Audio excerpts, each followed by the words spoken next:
avançando no nosso curso de Mateus 1, 2, Lucas 1, 2. Agora nessa aula nós vamos mergulhar em Mateus.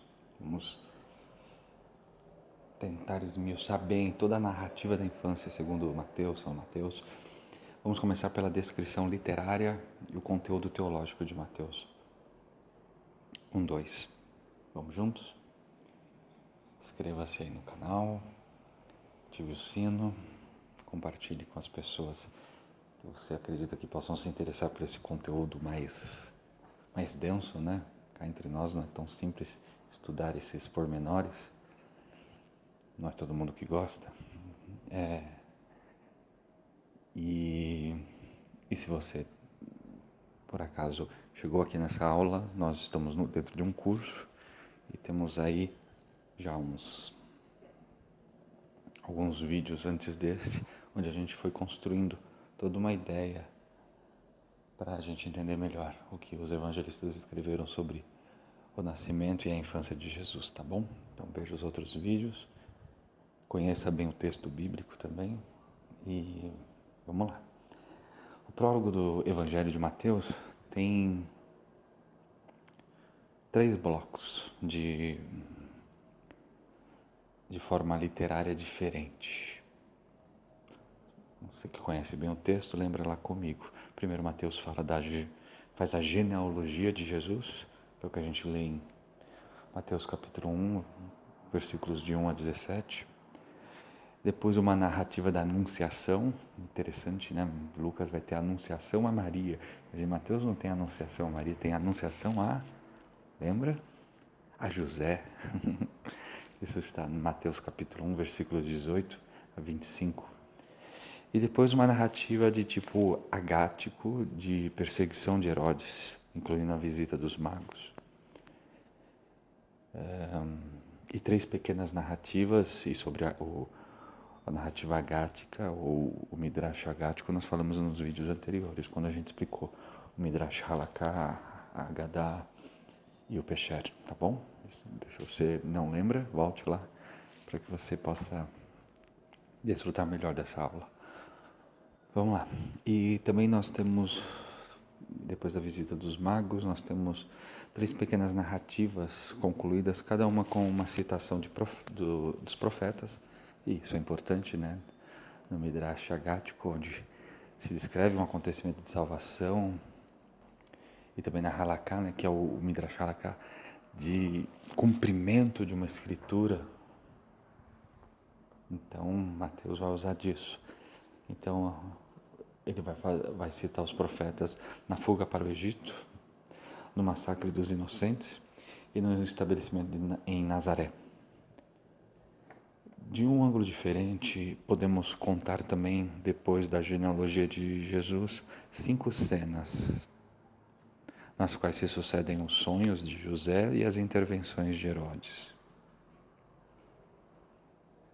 3 acontecimentos com José e 2 acontecimentos relacionados a Herodes. A narração também segue uma progressão cronológica acompanhada de uma sucessão topográfica de Belém a Nazaré. Resumindo sinteticamente os dados, poderíamos dizer que Mateus se interessa essencialmente por 2 questões. Quais são elas? Primeira, quem é Jesus? Quem é? Quem é Jesus? Esse Jesus do qual eu vou falar no meu livro, nessa minha boa nova, nessa minha notícia, quem é ele? E de onde é ele? De onde ele vem? Então, a genealogia seguida da narrativa do anúncio trata da primeira questão. Tenta identificar quem é Jesus. Jesus é identificado, então, como o filho de Abraão, o filho de Davi, muito mais, o Salvador, o Emanuel. A parte seguinte do texto responde à segunda questão, de onde ele é? De onde é esse Jesus? Lembrando as várias peregrinações do menino, os 2 trechos são estáticos, o resto é móvel, isto é, com os personagens que se movimentam. As narrativas são encadeadas umas às outras por meio do mesmo processo literário. Uma palavra ou uma frase no início de uma narrativa retoma uma palavra ou uma ideia de um trecho anterior. Esta espécie de ligação verbal era muito apreciada na época. Era um jeito de compor os textos na época. Assim, Mateus 1,18, a origem de Jesus, lembra Mateus 1,1, início do Evangelho, da origem de Jesus. E também o versículo 16, José, esposo de Maria. Lá já a ligação entre 1,25 e 2,1, o capítulo 1, versículo 25, o capítulo 2, versículo 1 de Mateus, é mais tênue. Trata a respeito do nome de Jesus. Mas a ligação entre as duas narrativas é clara. O anúncio é seguido de sua realização. Além disso, a expressão tendo nascido, em grego, genetentons, retoma uma das palavras-chave de Mateus 1, 16, 20, gerado, do grego genenten. Então veja, tendo nascido, genetentons, gerado, genetenten. Lembrando que o Evangelho foi escrito em grego. Os judeus falavam grego, toda aquela influência de Séforis. Depois a gente pode fazer um curso sobre isso. Nós traçando um paralelo. A vida de Jesus e Paulo também é muito incrível. Uma referência também à partida dos magos, liga 2, capítulo 2, versículo 13, capítulo 2, versículo 12. Enfim, o capítulo 2, versículo 15 e 19 lembram a morte de Herodes e seu desígnio homicida, que lemos em Mateus 1,13. Encontrará então um derivativo do massacre dos meninos em 1,16. Então veja, o texto é bem construído. Tem começo, meio e fim em cada bloco.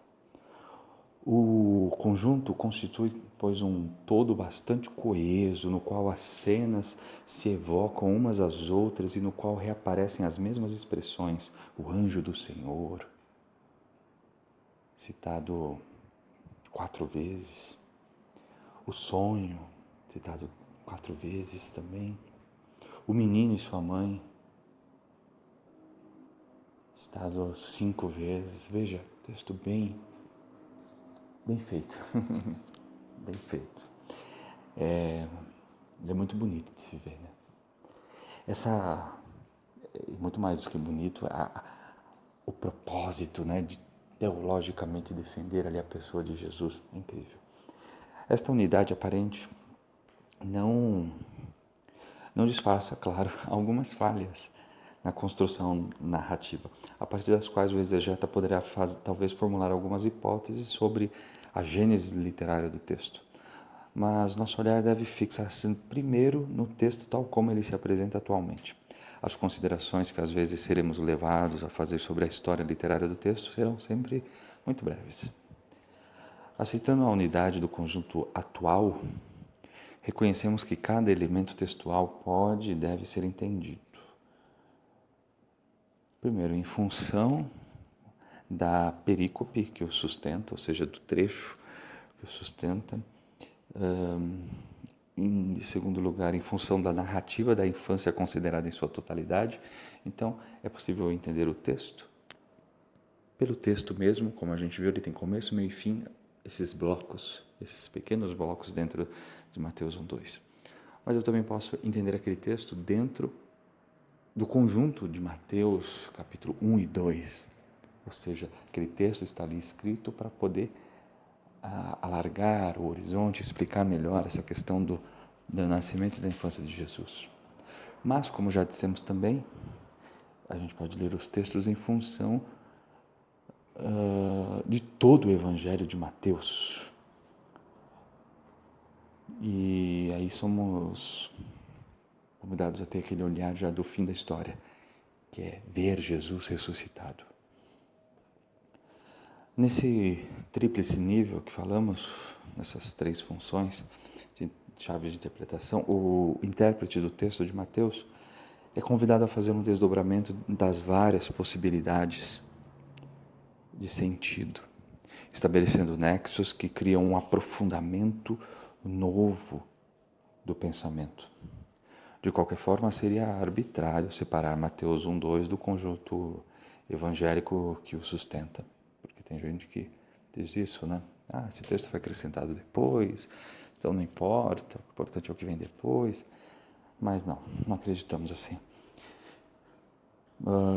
A expressão evangelho da infância, que muitos usam, faz perder o rumo mesmo, né? Como se fosse um outro evangelho. Há um só evangelho, uma só palavra de salvação, e em Mateus, como em Lucas, a narrativa da infância é parte integrante do conjunto evangélico. Veja a importância do Natal. Uma cisão, corte arbitrário nessas narrativas provoca inevitavelmente a incompreensão do gênero literário adotado aqui. E gera uma falsa historicização dos dados narrativos. Em suma, os temas encontrados em Mateus 1:2 são orquestrados ao longo de todo o Evangelho. O que aparece ali como se fosse um índice, um sumário, você vai ter o desdobramento daquilo em todo o Evangelho. Mateus vai provar que Jesus é o Senhor, é o Salvador, é o Emanuel, é o Messias, é aquele que veio cumprir as profecias. Além disso, em conformidade com um processo de redação comum no mundo judeu e judeu-cristão, processo este chamado de inclusão, descobrimos expressões semelhantes no começo e no fim de Mateus. Olha que show, que espetáculo! Assim, as expressões Rei dos Judeus, nós temos em Mateus capítulo 2, versículo 2, mas também em Mateus capítulo 27, 37, olha que conclusão. Pode olhar aí na sua Bíblia. Emanuel, Deus conosco, nós lemos lá em Mateus 1, 23, mas lembra? Mateus 28, 20, estarei convosco todos os dias? É ou não é a mesma coisa? A expressão importante de salvar os pecados, o nome dele é Jesus, porque ele vai salvar seu povo dos seus pecados. Mateus capítulo 1, versículo 21, isso vai reaparecer em Mateus 26, 28. Olha que conclusão. O tema da adoração, capítulo 2, versículo 11, e ali o adoraram, né, os magos. Onde vai aparecer isso novamente?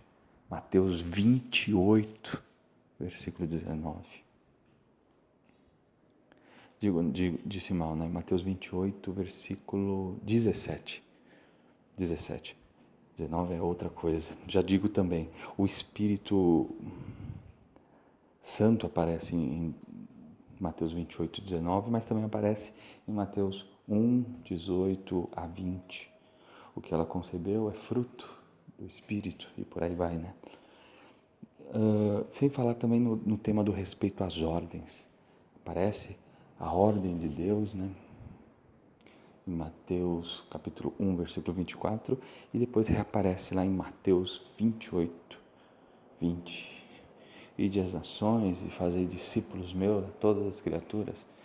Ide José ao Egito com sua mãe e o menino. Olha só. Do universalismo religioso também, né? Mateus, toda a questão dos magos que vêm do Oriente, né? Descritas em Mateus 2, 1, versículo 1 ao 12, nós vamos encontrar lá em 28 e 19 também. Ide a todas as nações.